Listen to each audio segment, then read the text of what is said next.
Are you tired of a tough, chewy cube steak that resists you with every single bite? Do you shy away from even wanting to attempt to make it? Hey y'all, it's me, Hetty, and well, just buckle up because today I'm going to share with you the ultimate yet easy secret. And hands down, even if you've never made it before, it'll be the most tender cube steak that you've ever put in your mouth. It is so good. It's smothered in golden sautéed onions, and I will even show you how and when to throw in the optional mushrooms. They are delicious, but again, totally optional. And here's another bonus. It makes its own gravy right in the pan. I'm going to show you how easily it is to thicken it to your preference. So just watch along and follow my full step-by-step method to make this humble cut of beef transform into melt in your mouth perfection. Oh, and as you can see, it's so tender, you'll easily be able to cut it with a fork. It might even become one of your family's favorites. Okay, let's get started and let me show you just how I do it. But before we get started, if you enjoy this video and want to dive into more of my content, I do have nearly 400 others waiting for you. Just be sure to give it a thumbs up by clicking the like button below. And don't forget to subscribe to the channel and hit that bell icon so you'll be notified every time I upload something new. I also love seeing those comments.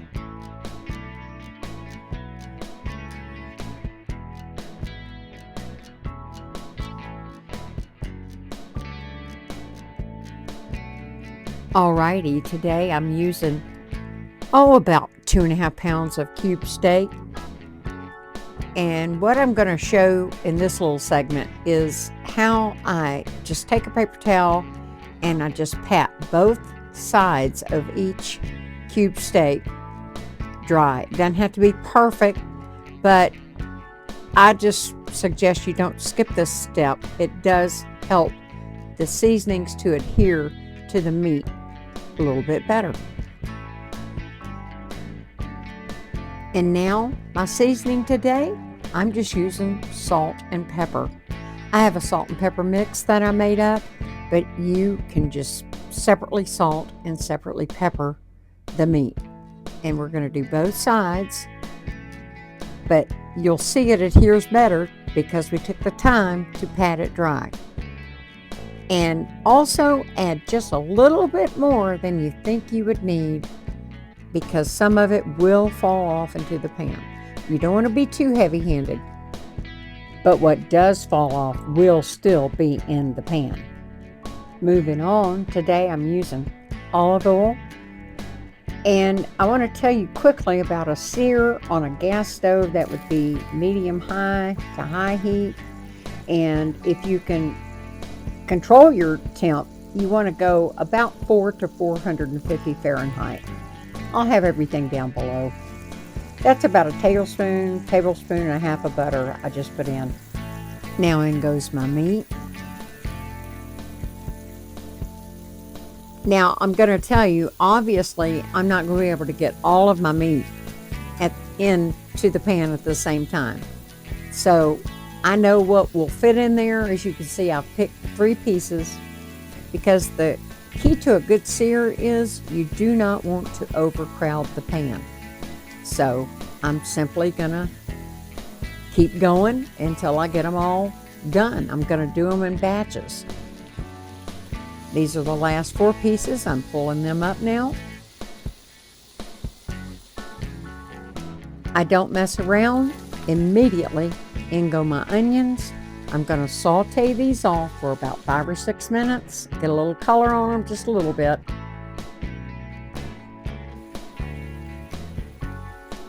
I want to show you right here, and that goes with anything like this. If you get a little spot, you can scrape it like that, but it's not bad. It's going to come loose. But using the onions help to deglaze the pan, and that's it. It's going to all loosen up. That's all flavor, so you want to let that go. And just now, you're going to lay your meat out as neat as you can on the bed of onions, because that's all flavor coming in contact with the meat.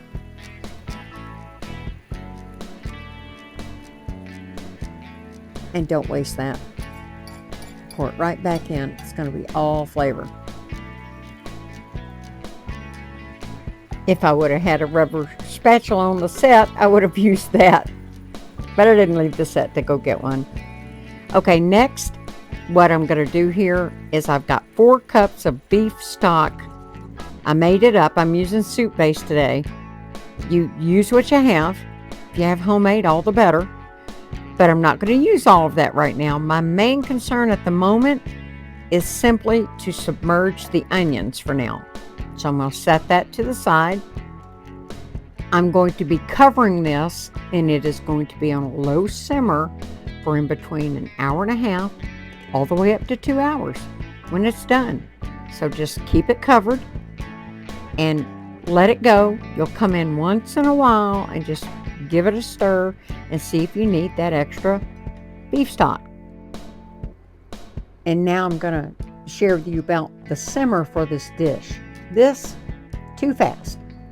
That is going too fast, and I'm going to turn my heat down, and this is what I want. This is simmering just right. Study that so you'll know. That's why it takes up to 2 hours. It's done when it's done. Alrighty, for me, it's been about an hour and 45 minutes, and now it's time for the mushrooms. In they go. Just be careful. Put them in there. I probably should have used the one size up pan I have, but this is working. Give it a little stir. And this is about around the time that you taste. Taste for salt, pepper. What? I saw that in editing. That's my son's hand.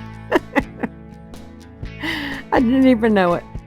Well, anyway, this is me coming in. I'm just kind of moving everything around. I'm wanting to get those mushrooms done. And I will be adding a cornstarch slurry. Okay? I want you to see, I'm showing you the gravy's on the thin side. If you like it thin, it's ready. But this is me making a cornstarch slurry. The measurements will be down below like they always are. The whole recipe will. And many times I don't use it all because it just depends on how thick I want to get my gravy. So I'm going to go in and I add a little bit, a little here and there so I can gently just kind of stir it in. And if you've noticed, I've turned my simmer up to a higher simmer just long enough to get the gravy thick. And I want to show you the difference here. I've stirred this in. It's been a couple of minutes. And I'm just going to simply show you, look at the consistency of this. So much thicker, perfect. That's just the way I like it. And that's ready, guys. That's it. That's all there is to doing it.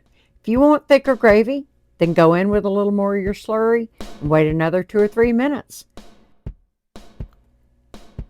So now you know, low and slow. And one of the secrets is searing that meat first.